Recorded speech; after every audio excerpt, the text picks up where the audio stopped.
Amigos Centro Urbano, ¿cómo están? Muy buenas tardes. Bienvenidos a una edición más de Centro Urbano Home, este ciclo de charlas, de mesas de análisis que hemos iniciado para abordar los efectos del COVID-19 y la coyuntura y, por supuesto, cómo va la dinámica en los diversos segmentos del sector inmobiliario. Y hoy muy contentos porque vamos a hablar del tema del sector industrial, del mercado de parques industriales y para ello contamos con la participación de un especialista. Hablamos de Samuel Campos, director ejecutivo de la región Bajío en Newmark. Samuel, ¿cómo estás? Qué gusto saludarte. Edgar, un gusto saludarte. ¿Cómo has estado? Bien, bien, muchísimas gracias por aceptar la invitación. Y pues Un nada, gusto poder platicar contigo. agradecerte el espacio. Sabemos que las agendas andan apretadonas ahí, entonces muchísimas gracias por el espacio para tratar de ayudarnos a dimensionar cómo va la dinámica en el mercado industrial. Y justo para iniciar, Samuel, permíteme preguntarte a manera de saque, ¿cómo has visto el comportamiento de la dinámica en el mercado industrial? Sobre todo preguntarte la región Bajío, que es donde tú tienes la experiencia, donde tú operas y que sin duda es uno de los mercados más importantes del país. Mira, hemos visto una pausa en el crecimiento de los espacios. No ha sido tan marcada como al principio hubiéramos pensado, pero sí todo el tema de la renegociación del Tratado de Libre Comercio, ahora TEMEC, puso una pausa fuerte al sector. Proyectos que estaban por aterrizar prefirieron esperarse para ver cuáles eran las condiciones en las que desembocaba todo el proceso de negociación y renegociación que se tuvo. Y lo que estamos esperando y lo que ya estamos viendo, no solamente en el Bajío, es una reactivación de los proyectos de inversión hacia la zona. Te comento, hay varios factores ahorita que están afectando el flujo de inversiones a nivel mundial. Te digo, el primero tiene que ver con las amenazas comerciales que se han presentado entre Estados Unidos y China. Sí, es un tema que arrancó ya hace tiempo, pero que ahora ha ido escalando gradualmente y cuando parece que hay un acuerdo, al final no, y se incrementan las sanciones. Entonces, ese tema, en primer lugar, le ha abierto pues, los ojos a muchas empresas de decir, estar en China representa un riesgo ya no por temas de producción, sino por temas ajenos a la producción, ¿sí? Un tema de políticas comerciales de ambos países. En segundo lugar, tenemos un cambio muy marcado en las reglas de operación del nuevo tratado. El TMEC impone, y el sector más visible del TMEC es el automotriz, pero el TMEC impone nuevas condiciones para la fabricación de productos. Las reglas de origen, el contenido regional, el valor del contenido regional cambia. En el sector automotriz subió del 62.5% al 75%. Y se establece dentro de este nuevo TMEC el tema de las partes esenciales dentro del automóvil, ¿sí? Son productos que se tienen que producir en la región de Norteamérica. ¿Qué quiere decir esto? Que hay empresas que surtían el mercado norteamericano, y al decir norteamericano me refiero a Canadá, Estados Unidos y México, y que a partir de estas nuevas regulaciones que entraron en vigor apenas hace un par de semanas y que van a tener que irse implementando gradualmente, pues forzosamente tendrán que producir en la zona. Y en tercer lugar, vemos que el tema de la pandemia ha también puesto un punto adicional en el tema del riesgo de producir lejos del mercado, ¿no? Entonces, estos tres factores, la escalada en las potenciales guerras comerciales, la renegociación del tratado y la pandemia, han creado lo que nosotros llamamos la tormenta perfecta para las inversiones. ¿Qué sucede con esto? Que cobra mucho más sentido para las empresas instalarse ya sea en México, en Estados Unidos o en Canadá.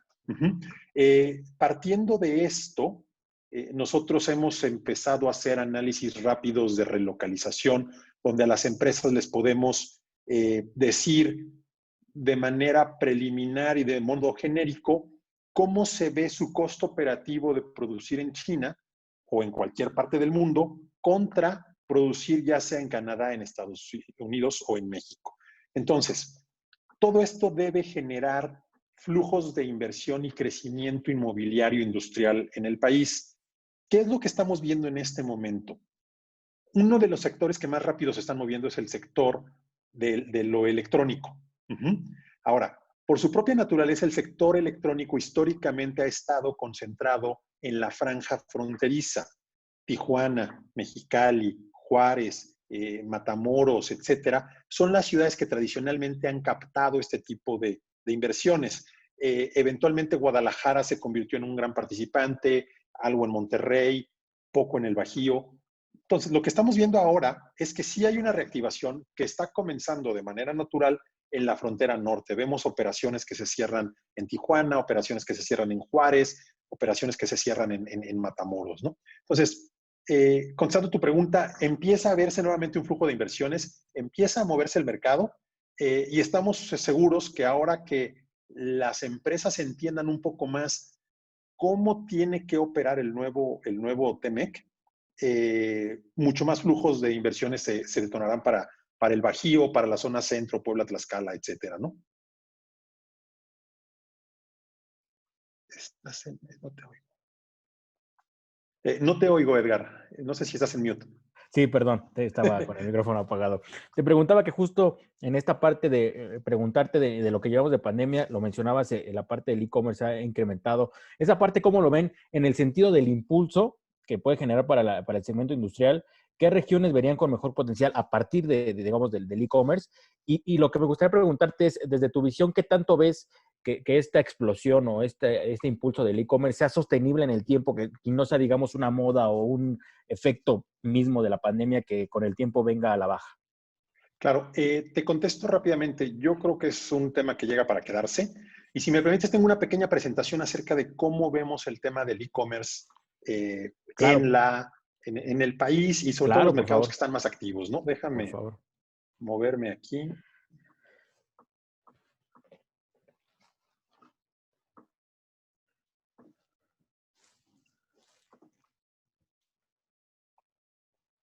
¿Ya ven mi pantalla? Ahí la vemos perfectamente.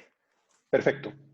Mira, con respecto al e-commerce, me gustaría abrir dando algunos datos genéricos de lo que es el e-commerce, cómo se ha comportado, para enfocarnos luego al tema de cómo se está viendo en el tema logístico industrial, ¿sí?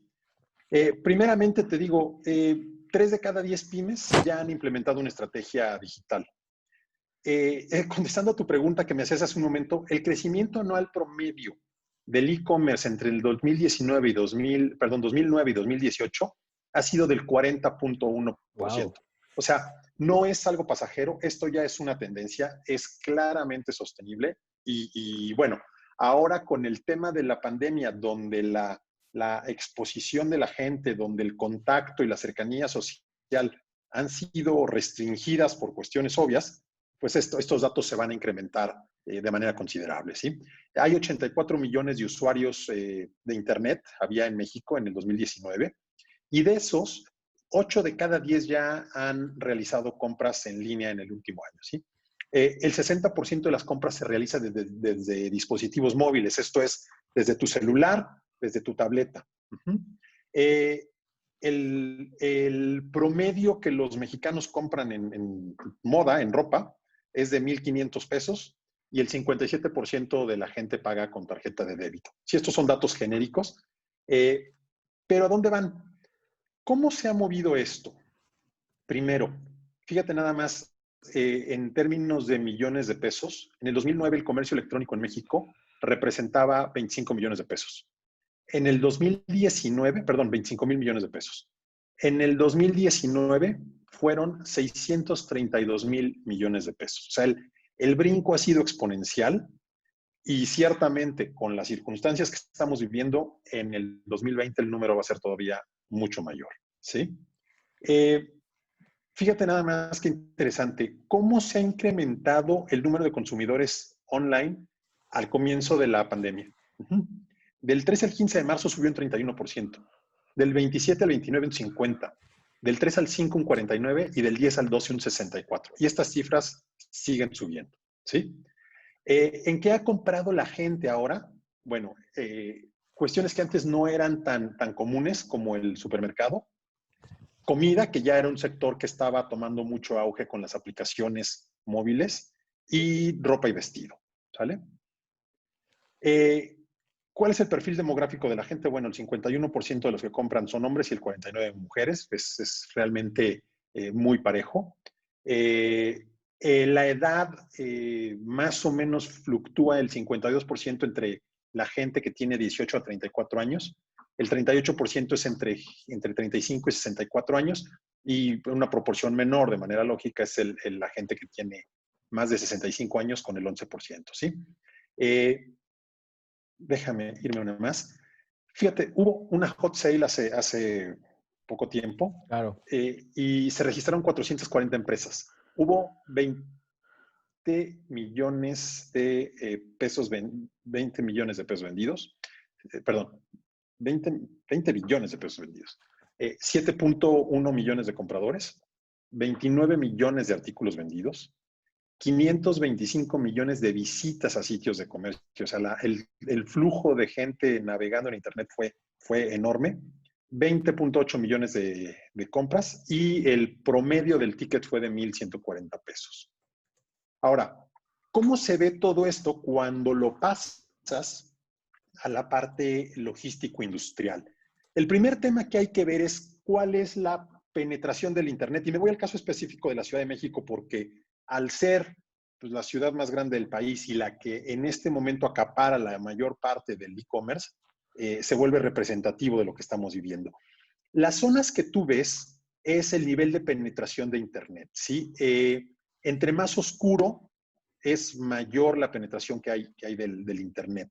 Ahora, ¿qué pasa cuando esta penetración de Internet la comparamos con los centros de distribución que hay en la Ciudad de México? ¿Sí? En verde puedes ver dónde están ubicados los centros de distribución en la Ciudad de México. Ahora, esto lo tenemos que llevar todavía a, a una dispersión por zonas.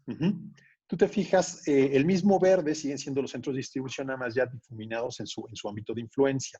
Y lo comparamos con las zonas donde están los corredores industriales. El de Huehuetoca, el corredor CTT, que es Tepoztlán, Cuautitlán, Tultitlán, norte medio y el suroeste, ¿sale? Ahora, el gran reto desde que inició el e-commerce ha sido la última milla. ¿Cómo se ha subsanado el tema de la última milla en la Ciudad de México? Aquí puedes ver cómo se ha subsanado y fíjate nada más. Tienes los parques industriales. En rojo tienes los centros de distribución de las empresas de e-commerce y en azul tienes los centros de paquetería y mensajería de las empresas que están haciendo ya la entrega de última milla, ¿sí? Entonces, se arma una red bastante interesante donde estamos viendo cómo se complementa la infraestructura industrial con el centro de distribución y el proveedor de última milla que acaba siendo la empresa de mensajerías, ¿sí? Claro. Entonces, esto se vuelve bien interesante. Se crea un ecosistema bastante complejo y bastante interesante que nos permite darle servicio a toda la gente que está realizando ahora sus transacciones de manera digital, ¿sale? Unos datos, fíjate, aquí hay un dato que me encanta. En el año 2000, Cuautitlán tenía 0 metros cuadrados de almacenes dedicados a e-commerce. En el año 2018 ya había 3.3 millones.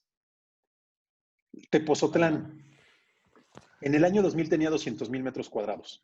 El día de hoy tiene 1.8 millones de metros cuadrados. La zona de Tultitlán, en el año 2000, tenía 250,000 metros cuadrados de espacios de distribución para este tipo de operaciones.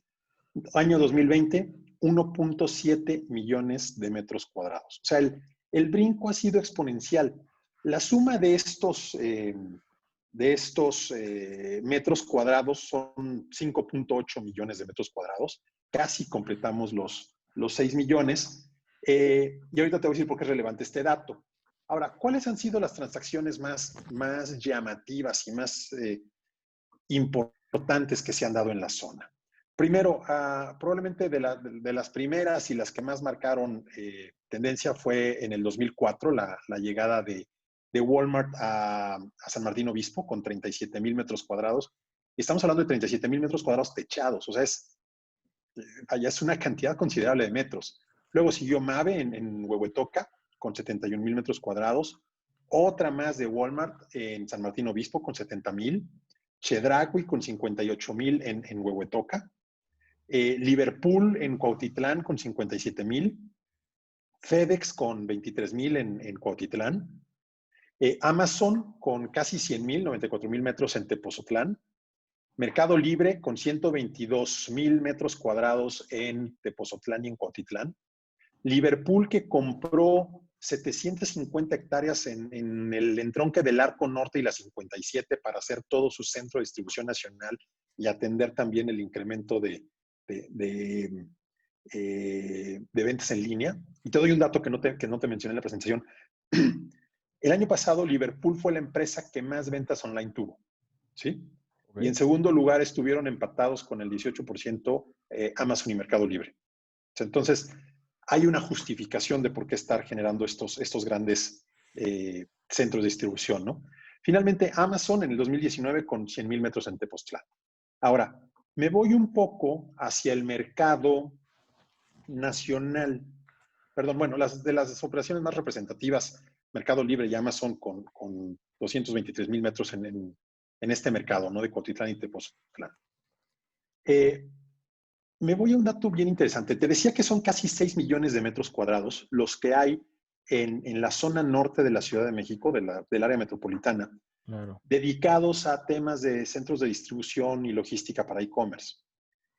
Cuando tú te das cuenta de que el inventario total del Valle de México es de 15.7 millones cuadrados, te das cuenta que ya más de un tercio de ese inventario está dedicado a centros de distribución y a centros logísticos para atender al e-commerce. Entonces, se vuelve súper relevante. Ahora, esto se está replicando. Guadalajara, Querétaro, Monterrey ya tienen centros de distribución también de estas empresas. Ya hay en este momento empresas buscando 100, 150,000 metros cuadrados para sus centros logísticos de e-commerce, tanto en el Bajío como en la zona de Monterrey, como en la zona de Guadalajara. Entonces, sigue creciendo y estas proporciones que te decía del 30% dedicado a temas logísticos relacionados con el e-commerce, creemos que va a seguir aumentando. Te doy otro dato que, bueno, te lo menciono un poquito más adelante, pero el ritmo de crecimiento que ha tenido el espacio industrial del e-commerce contra el espacio industrial logístico tradicional es completamente diferente. Lo vas a ver ahorita en un momento más, pero sí nos da una idea muy clara de que sí es algo que llega para quedarse, sí es algo que está creciendo. El gran reto son los espacios. Lógicamente, claro, cuando tú ves un mercado como el de la Ciudad de México, el tema es dónde pongo un centro de distribución de 100,000 metros cuadrados, ¿sí? Claro. O ya en el caso extremo, ¿qué tan lejos me tengo que ir después de Tepozotlán para poner mi centro de distribución de 150,000, 200,000 metros? ¿Sí? Ese es en este momento para la zona del Valle de México el gran reto. En otras ciudades hay otros retos. El Bajío es pues encontrar el centroide, ¿no? ¿Dónde me pongo para surtir a las ciudades que integran el Bajío? En la zona de Monterrey, bueno, pues la zona de Monterrey tiene afortunadamente gran suficiencia de parques y espacios que pueden dar cabida a este tipo de proyectos, lo mismo que en Guadalajara. Entonces, cada zona y cada ciudad tiene su reto, pero sí vemos que es una tendencia que llega para acreditarse y que va a seguir creciendo. ¿Cuáles son los retos que vemos en el e-commerce? Primero, todo lo que tiene que ver con la logística 4.0, que es derivado de la industria 4.0, donde el uso de la inteligencia artificial se vuelve prioritario. ¿Qué sucede? Cuando tú eres capaz de controlar tus inventarios de la mano con el cliente y a través de tu manejo inteligente hacer programas de resurtido, evitas un cliente descontento, evitas el factor de pérdidas por falta de producto y se incrementan de manera muy interesante tus ventas de productos. Estaba leyendo un reportaje donde en un ejercicio de este tipo, una empresa logró incrementar en 10% sus ventas, nada más por tener un sistema eficiente en el resurtido de sus productos que la gente ya le quería comprar. ¿Sí? Entonces, imagínate cuando todos estos sistemas de automatización, cuando todos estos sistemas de manejos de inventarios, cuando todos estos sistemas de evaluación de inteligencia de mercado y de análisis de comportamiento de los clientes pueda ponerse de tal manera que te alimente a tu centro de distribución, pues vas a tener los productos correctos en el lugar correcto y en el tiempo de entrega correcto. ¿Sí? Que nos lleva de la mano al otro tema, las naves industriales hechas a la medida para el e-commerce. Claro. ¿Qué sucede? Generalmente lo que hemos visto es que hay las naves tradicionales donde pues es lo que tradicionalmente el mercado conocía como una nave estándar, ¿no? ¿Qué pasa ahora? Los nuevos desarrollos tienen que jugar con la volumetría más que con el área, ¿sí? Un espacio logístico, un espacio de centro de distribución debe dejar de medirse por los metros cuadrados y empezarse a medir por los metros cúbicos. Porque cuando tú puedes considerar la altura en tus niveles de racks y en tus sistemas de almacenamiento, puedes volverte más eficiente. Ese es un tema. El otro tema tiene que ver con tus sistemas de raqueo. Tradicionalmente, pues entre rack y rack, tú tienes un espacio para que el montacargas pueda circular, bajar un producto, maniobrar y regresarse, ¿sí?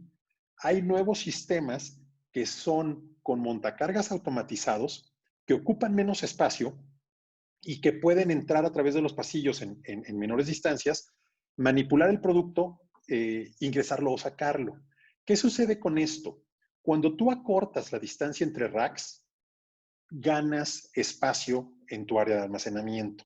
¿Sí? Entonces, si antes podías almacenar 25,000 pallets y en la misma área, con una mejor altura y con un mejor acomodo de racks, puedes almacenar ahora 35,000, pues la eficiencia que ganas es enorme y eso te convierte en un proveedor más eficiente y te convierte en un proveedor más competitivo. ¿Sí? Lo que te comentaba, el crecimiento en almacenes dedicados al e-commerce trae un ritmo del 40% anual, mientras que los centros de distribución logísticos tradicionales traen un ritmo de crecimiento del 23% anual. ¿Sí? ¿Cuál sigue siendo el último reto? La última milla. La última milla será en todo momento el gran reto, ¿sí? ¿Cómo le hago para de mi centro de distribución acercar el producto al cliente que me lo acaba de comprar? El gran reto, y en algunas ciudades de Estados Unidos ya se está logrando, es lo que los gringos llaman el same day delivery, ¿sí? Es, lo pides hoy y hoy mismo te lo entrego, ¿sí? Se han hecho experimentos con drones, con mil cosas. Ese va a ser el reto. La última milla sigue siendo el gran reto. Y para los vendedores, el omnicanal, ¿sí? Buscar todas las plataformas, buscar todos los medios en los que puedan poner su producto para que la gente siempre tenga la manera de acercarse y comprarlo dando la menor cantidad de clics posible, ¿sí? Ahora, ¿qué sigue? Pues sigue el desarrollo de mercados adicionales a la Ciudad de México, ¿no? Te comentaba que ya las zonas de la Ciudad de México, pues bueno, tiene una gran repercusión y tiene un gran desarrollo en el tema de los centros logísticos para el e-commerce. Sin embargo, como te decía, Monterrey, Guadalajara, el Bajío, ya están teniendo centros también bastante interesantes. Tienen que seguir creciendo y tienen que seguir creciendo porque el mercado que compra por Internet va a seguir creciendo. Hace un rato te comentaba y te mostraba una gráfica donde te decía, la gente menor de 35 años representa el 52% de las compras en Internet. La pirámide poblacional nos dice que esa gente va a seguir comprando y los que vienen abajo van a comprar todavía más por Internet. Entonces, es una realidad que tenemos que preparar a todas estas zonas para una entrega de productos que se compren a través de Internet. ¿Sí? Faltarán zonas por desarrollarse, faltarán zonas donde tiene que generarse una infraestructura de centros de distribución dedicados al e-commerce. Te hablo en específico de todo el sureste del país. te hablo la zona noroeste del país, que por un tema de distancia también de repente es un poco más complicado. Y finalmente volvemos al gran reto que siempre ha tenido el e-commerce, que vuelve a ser la última milla. ¿Sí? Entonces, más o menos este es el panorama que vemos en el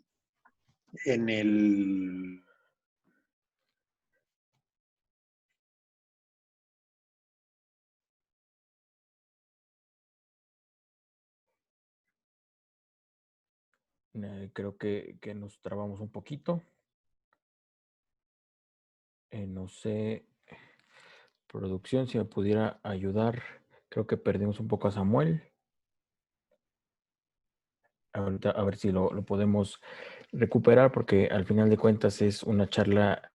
Estaba dando datos muy interesantes de lo que estaba sucediendo o lo que está sucediendo en términos del e-commerce. Entonces, será interesante saber qué está sucediendo. Me dicen que sí, que se nos trabó un poquito, pero bueno, ahorita que lo recuperemos, porque sin duda, como decía, es una charla muy interesante saber esta disrupción del e-commerce en el mercado industrial, como bien lo decía Samuel en las gráficas, que de alguna manera esta parte del e-commerce había sido, ya ha tenido una tendencia. Creo que ya recuperamos a Samuel. Samuel. Ya Ahí estoy de está. regreso. Buenísimo. Te perdimos un momento. Ya, aquí estoy. Buenísimo. Pues lo comentábamos, sin duda interesante, y lo que me llama la atención es que de alguna manera eh, estamos viendo o estaríamos en presencia que de alguna forma en sí esta parte de la combinación de la pandemia, el aumento en el e-commerce, sí está marcando una tendencia y una disrupción en el sector industrial como tal para los siguientes años. Sí, por supuesto, por supuesto. Te digo, nosotros lo llamamos la tormenta perfecta, porque estas tres circunstancias no las hubiéramos previsto antes de que el presidente Trump comenzara su esfuerzo de renegociación del tratado. Aún con el esfuerzo de renegociación del tratado, el tema de las sanciones o potenciales sanciones a China por temas de comercio tampoco nos hubiéramos imaginado. Y cuando entró el presidente Trump y empezamos a ver que esto iba a ser una realidad, pues lo último que nos hubiéramos esperado es una pandemia. ¿Sí? Claro. Entonces, sí, es la tormenta perfecta. ¿Qué pasa con esto? Dos cosas. Uno, las empresas que tienen un nivel más elevado de aversión al riesgo ya se están dando cuenta que haber puesto todos sus procesos de manufactura en China no fue una decisión tan acertada, ¿sí? China es el primer país que cierra su producción, que establece una cuarentena y un confinamiento para toda la gente, se cierran las plantas productivas. Entonces, la cadena de proveeduría del mundo se paraliza totalmente. China representa más del 20-25% de la proveeduría mundial. Entonces, imagínate cómo le pega al comercio del mundo. Entonces, Claro. las empresas se dan cuenta que tener todos los huevos en una misma en una misma canasta, no es una decisión inteligente. Entonces, ¿qué pasa? Que ahora las empresas dicen, ok, pues puedo tener mi producción que va a surtir al mercado asiático en China y mi producción que va a surtir al mercado norteamericano, pues la tengo que tener cerca del mercado, o sea, ya sea en México, ya sea en Canadá, ya sea en Estados Unidos. Entonces, estamos viendo esos procesos donde las empresas están planteando cómo dividir sus operaciones para, para poder ser más eficientes y tener la certeza de que no van a volver a pasar por un proceso de disrupción como el que vimos en estos últimos meses, ¿no? Te doy un dato adicional. Si las empresas de Estados Unidos decidieran solamente por precaución tener un inventario del 5% de su producción en cualquier parte de Norteamérica, esto representa 100 millones de metros cuadrados adicionales a los que ya existen en el mercado. ¿Sí? Okay. Para que te des una idea, el mercado total del país son más o menos 75 millones de metros cuadrados. ¿Sí? No quiero decirte que esto sea todo para México, Claro. pero 100 millones de metros cuadrados distribuidos en los tres países es un mundo de metros cuadrados que hay que llenar. Y esto es solamente si las empresas decidieran tener un 5% de inventario de seguridad, ¿sí? Lo que antes era el just in time, ahora lo empiezan a llamar el just in case, ¿sí? Que cobra sentido con todo esto que ha pasado en la pandemia. Samuel, ahora preguntarte, en esta relación, ¿en dónde verías, y tomando un poco la parte que comentabas del e-commerce, en dónde verías los elementos, en qué zonas verías los elementos para que existiera un caldo de cultivo que justo impulsara de manera más importante la puesta en marcha de proyectos para atender el mercado del e-commerce y de alguna manera ir en la tendencia de lo que nos mostraste que hay en la Ciudad de México, por lo menos en el área? Mira, es natural. Donde esté la gente va a estar el e-commerce. Entonces, te diría que la tendencia natural es, de acuerdo al tamaño poblacional de las zonas del país, va a ir dándose el fenómeno del e-commerce. Entonces, arranca en la Ciudad de México porque tienes una mancha urbana con 25 millones de personas, pues es un mercado que cualquiera quiere tener un pie ahí, ¿sí? Claro. Seguirá con Monterrey, seguirá con Guadalajara, que son los mercados más grandes, y luego seguirá Bajío, que me parece que como zona también tiene un mercado bastante interesante de casi 10 millones de personas. Entonces, ahí va la tendencia, ¿sí? Es dónde está la cantidad de gente suficiente que te haga masa crítica, y si luego le sumas el poder adquisitivo de esa gente, pues tienes la combinación que te va a decir hacia dónde se va. Entonces, la natural es la Ciudad de México, como comentaba, Monterrey, tanto por número de gente como por poder adquisitivo, Guadalajara y Bajío. Aquí también me gustaría preguntarte, ¿qué tanto ves en el escenario para los siguientes meses, sobre todo, y como mencionabas, con estos factores que ven como áreas de oportunidad? ¿Qué tanto ves que el e-commerce de alguna manera, y permíteme expresarlo así, se coma a, digamos, a otros tipos de espacios industriales, la necesidad de otras industrias que, digamos, también podrían necesitar? Y en esa lógica, ¿qué industrias también podrías considerar que fueran de las fuertes que demandaran espacios industriales en los siguientes meses?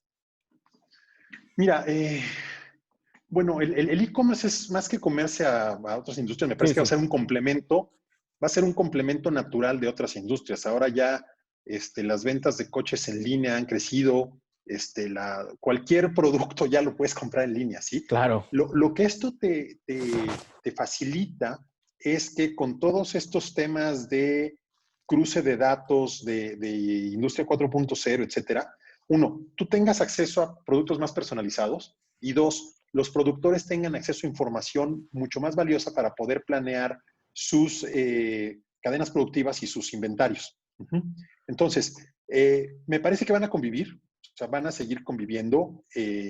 La manufactura va a seguir siendo la manufactura.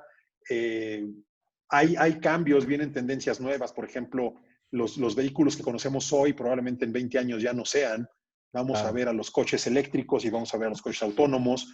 Entonces, ¿qué va a pasar con eso? ¿No? Esto implica todo una nueva configuración de cómo producir, porque si bien el coche el día de hoy es mayoritariamente mecánico, probablemente en 20 años va a ser mayoritariamente eléctrico electrónico, ¿sí? Entonces, sí viene una configuración grande de cómo vamos a producir, de qué manera se va a diseñar el nuevo espacio, el espacio de manufactura, pero va de la mano con el e-commerce. Y la gran ventaja de esto y la belleza de esto es que por lo menos en nuestro país hay espacios suficientes para que ambos convivan, y los más felices van a ser los desarrolladores creando espacios para Claro. ambos sectores, ¿no? Claro. Aquí me gustaría preguntar también en esta lógica de la coyuntura, de lo que hemos llevado hasta el momento de pandemia, preguntarte si has visto en movimientos o dinámicas en el mercado que te llamen la atención, sobre todo en términos de precios o de alguna manera esta forma que esté cambiando de fondo el negocio en la parte industrial y digo, más allá sobre todo de lo que nos acabas de decir, que de alguna manera el e-commerce está marcando una tendencia muy clara, ¿no? De hacia dónde tendría que ir el desarrollo de este tipo de producto. Sí, mira, lo que hemos visto y tiene que ver con el que la economía se parara literalmente, hemos visto entre varios desarrolladores una política muy agresiva de precios, donde están ofreciendo descuentos en el precio de salida, ¿sí? si una nave en el Bajío te costaba $4.30, ahora vemos que el mismo desarrollador te la puede ofrecer a $4.10 o 4.05, ¿sí? Porque están estableciendo sus estrategias para poder atraer a los contados clientes que están llegando, ¿no? Otro tema que hemos visto es que algunos desarrolladores están abiertos a negociar rentas en pesos. Ok. La volatilidad que hubo en los primeros meses del año espantó a algunos usuarios y entonces algunos desarrolladores vieron ahí una oportunidad y están considerando y están negociando contratos de arrendamiento con precios en pesos, ¿no? Entonces, esos serían los dos factores que te podría decir en relación al precio de los mercados que hemos visto. Bien, ahora preguntarte, de alguna manera lo has dicho ahorita ya en la presentación, pero ¿hacia dónde, o más bien, cómo verías el comportamiento del mercado industrial, del mercado de los parques industriales, para concretamente el cierre de año? ¿Qué es lo que esperarías? ¿Dónde verías los puntos importantes a tomar en cuenta sobre la dinámica en estos, pues ya, 6 meses que quedan del año? Mira, varía de mercado a mercado. Por Claro, ejemplo, te diría, un mercado como el de Tijuana, que es un mercado altamente movido, su principal problema es la falta de tierra, ¿sí? Entonces, la topografía de la ciudad no permite que haya tantos desarrollos, entonces el que tiene tierra en Tijuana se vuelve el rey de las zonas industriales, ¿sí? Entonces, en la zona del Bajío, te diría, vemos que hay una muy buena cantidad de parques industriales, hay desarrolladores muy profesionales eh, y creo que están preparados para retomar esto. Yo creo que de aquí a finales de año van a empezar a darse nuevamente las visitas de empresas o los contactos de empresas. Todavía el tema de si pueden viajar o no pueden viajar, o si podemos salir o no podemos salir, sigue un poco en el aire, pero sí van a empezar a retomarse contactos de empresas que ya habían mostrado interés y de empresas nuevas que quieren conocer cómo funciona todo este tema del nearshoring y del reshoring, ¿no? Y aquí hay un tema que me gustaría comentarte. El tema del nearshoring tiene dos aspectos bien interesantes. Uno es las empresas mundiales que operaban en China y desde China surtían a Norteamérica, y las empresas chinas que se ganaron un lugar en el mercado de Norteamérica y ahora también se están viendo amenazadas. Entonces, tenemos europeos, japoneses, americanos que producían en China y mandaban para acá, y tenemos a los mismos chinos que ahora también tienen que considerar venirse para acá. Entonces, lo que sí estamos viendo, te digo, y sobre todo en el norte del país, ahorita ya es, bueno, también en la zona centro y bajío, es empresas chinas que están volteando a ver qué está pasando acá, o están volteando a ver cómo pueden ellos ser parte de toda esta tendencia y de todo este desarrollo y cómo poner un pie también en la zona. ¿Sí? buenísimo. Pues Samuel, no me queda más que agradecerte. Estamos ya cerrando la charla. Sin duda, una conversación muy ilustrativa que nos permite, sin duda, ver cómo se está moviendo el mercado. Un último mensaje que quisieras dar. Pues mira, te lo comentaba, el gran reto de las empresas es entender cómo se ven los números al momento de tomar estas decisiones. Y te decía, en Newmark hemos desarrollado una herramienta bien interesante que le permite a las empresas ver de manera muy rápida cómo se ve su operación fuera de la zona de Norteamérica comparada contra la zona de Norteamérica. Generalmente una empresa de consultoría se tarda 6, 8 meses en hacerte un estudio de estos y te cobra, no te quiero decir cuánto, pero mucho dinero. Claro, En Newmark hemos podido desarrollar una herramienta que nos permite hacer estos análisis de manera muy rápida. Te puedo decir que teniendo la información del cliente no nos toma más de 2 semanas, y a precios que se les va a dar risa. Entonces, podemos apoyarlos muy bien y estamos listos para servirles y para atender a las empresas que están llegando a moverse dentro del sector industrial del país. buenísimo. Pues ahí entonces que los contacten y supongo tienen una amplia gama de asesoramiento, ¿no? Entonces, en ese sentido. Exactamente, exactamente. Buenísimo. Pues Samuel, muchísimas gracias por tu tiempo. Te vamos a seguir dando lata ahí para darle seguimiento al tema, que es muy interesante y sobre todo tú conocedor del tema y lo traduces muy bien para entenderlo. Entonces te vamos a seguir dando lata para saber qué es lo que viene. Un gusto haberte acompañado, Edgar. Gracias por la invitación. Gracias y gracias a ustedes amigos de Centro Urbano por acompañarnos esta tarde. Sigan al pendiente del contenido que estemos generando en las diversas plataformas de Centro Urbano, una de ellas, por supuesto, Centro Urbano Home. Y nada, seguimos a la orden y nos vemos en la próxima. Gracias.